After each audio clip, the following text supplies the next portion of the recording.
une forme allongée et brillante traversant le ciel nocturne de Mars. Le 4 octobre dernier, le rover Perseverance de la NASA nous a envoyé une image qui a déclenché un tourbillon de spéculations à travers le monde. L'objet en question pourrait être la comète attendue C2023A3, également connue sous le nom de Tsuchinshan Atlas. Mais son apparence sur la photographie n'est pas celle d'un point diffus, mais plutôt celle d'un trait, presque comme un cylindre lumineux. Sommes-nous face à la première image de ce visiteur glacé depuis une autre planète, ou s'agit-il d'autre chose? Certains affirment déjà qu'il s'agit d'un vaisseau d'origine inconnue. Aujourd'hui, nous allons élucider ce mystère, séparer les faits de la fiction et comprendre ce qui se passe réellement dans le ciel martien.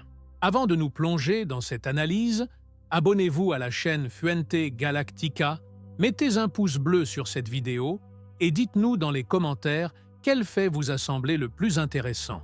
Pour comprendre l'importance de cette observation, nous devons d'abord voyager dans le temps et l'espace, bien au-delà de Mars. Notre protagoniste, la comète C2023A3, est un messager des confins de notre système solaire. Elle a été découverte au début de l'année 2023, d'où son nom, grâce à la collaboration de deux projets de surveillance d'astéroïdes, l'Observatoire de la montagne pourpre, Tsuchinshan, en Chine, et le système Atlas, Asteroid Terrestrial Impact Last Alert System, en Afrique du Sud. Cette comète n'est pas une visiteuse habituelle. Les analyses de son orbite suggèrent qu'elle provient du nuage de Oort, une gigantesque sphère théorique de corps glacés qui enveloppe notre système solaire à une distance des milliers de fois supérieure à celle de Pluton. Imaginez une vaste réserve de billions de comètes, des vestiges primordiaux de la nébuleuse qui a formé notre Soleil et les planètes il y a plus de 4,6 milliards d'années. La plupart d'entre elles passeront l'éternité dans cette obscurité glaciale. Cependant, de temps en temps, une perturbation gravitationnelle, peut-être le passage d'une étoile voisine ou les marées de la Voie lactée elle-même, pousse l'une d'elles vers l'intérieur du système solaire, initiant un voyage de millions d'années. C'est le cas de C2023A3. C'est, à notre connaissance, sa toute première visite dans le voisinage planétaire. Cela en fait une capsule temporelle intacte, contenant la chimie originelle de notre système. Revenons maintenant à Mars. La comète a effectué son approche la plus proche de la planète rouge le 3 octobre, passant à environ 27 millions de kilomètres de distance. Une distance considérable, mais suffisamment proche pour que la flotte de missions robotiques en orbite et à la surface de Mars tente de capturer une image, et c'est là que le rover Perseverance entre en jeu. Le 4 octobre, lors de son sol, ou jour martien, numéro 1643, vers 21h30 heure locale martienne, sa caméra de navigation, ou NavCam, a pointé vers le ciel et a pris la photographie qui a causé tant d'émoi. L'image, choisie par l'équipe de la mission comme « image de la semaine », montre une traînée de lumière claire en diagonale sur le fond sombre. La question immédiate a été « Si c'est une comète, pourquoi ressemble-t-elle à une ligne et non à une tache avec une queue ?» La réponse se trouve dans la combinaison de la nature de l'objet, de l'outil utilisé pour l'observer et des conditions de l'observation. D'abord, l'outil. La NavCam de Perseverance n'est pas un télescope astronomique. Son but principal est d'aider le rover à naviguer en toute sécurité, en identifiant les rochers, les pentes et autres dangers. Pour ce faire, elle doit capturer des images dans des conditions de lumière très variables, parfois très faibles. Dans la nuit martienne, pour capter un objet faible comme une comète lointaine, la caméra doit effectuer une pause longue. Cela signifie que l'obturateur de la caméra reste ouvert pendant plusieurs secondes pour collecter le plus de lumière possible. Maintenant, pensons à ce qui se passe. Pendant ce temps d'exposition, la comète se déplace sur son orbite et le rover Perseverance lui-même est sur une planète en rotation. Ce mouvement combiné, même s'il est minime pendant quelques secondes, fait qu'un point de lumière est enregistré sur le capteur de la caméra, non pas comme un point, mais comme une ligne. C'est le même effet que nous obtiendrions si nous essayions de prendre une photo des étoiles sur Terre avec notre téléphone portable en utilisant un mode nuit à pause longue sans trépied. Les étoiles apparaîtraient comme de petites traînées. Par conséquent, la forme allongée n'est pas une propriété intrinsèque de l'objet, mais un artefact du processus photographique. Les théories, suggérant qu'il s'agit d'un vaisseau cylindrique, s'effondrent face à ce simple fait technique. En fait, si nous explorons les archives d'images brutes de Persévérance, nous pouvons trouver d'autres photographies du ciel nocturne où les étoiles les plus brillantes apparaissent également comme de petites traînées verticales ou horizontales pour la même raison.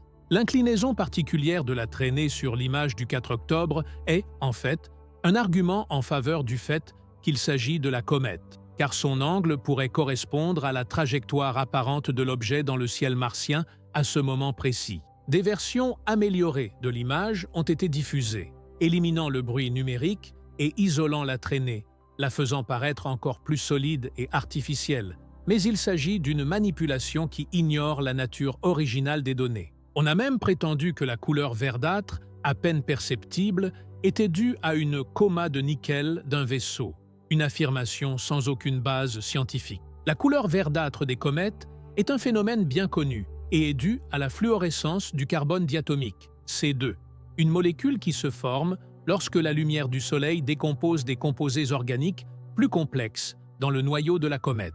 Ce gaz brille intensément en vert dans le vide de l'espace, mais il est aussi si fragile que la lumière du Soleil elle-même le détruit avant qu'il ne puisse s'éloigner beaucoup du noyau. C'est pourquoi la coma est verte, mais pas la queue.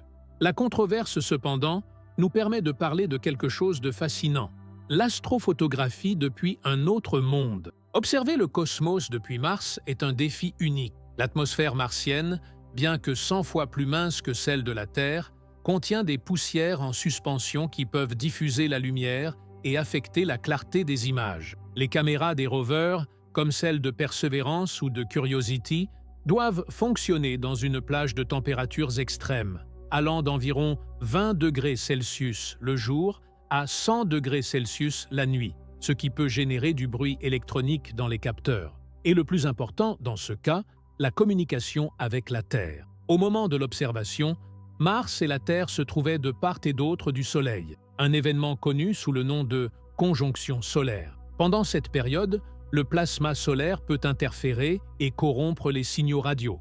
Les communications sont donc réduites au minimum. Les données des missions arrivent avec du retard et de manière intermittente, ce qui explique pourquoi nous n'avons pas reçu un flot d'images immédiatement.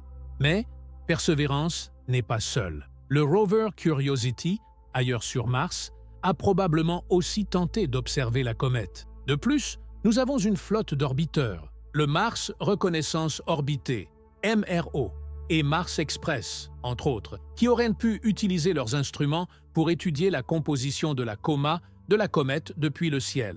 Obtenir des données de multiples points de vue et avec différents instruments est crucial pour confirmer l'identité de l'objet et étudier ses propriétés. Pour l'instant, la communauté scientifique est prudemment optimiste.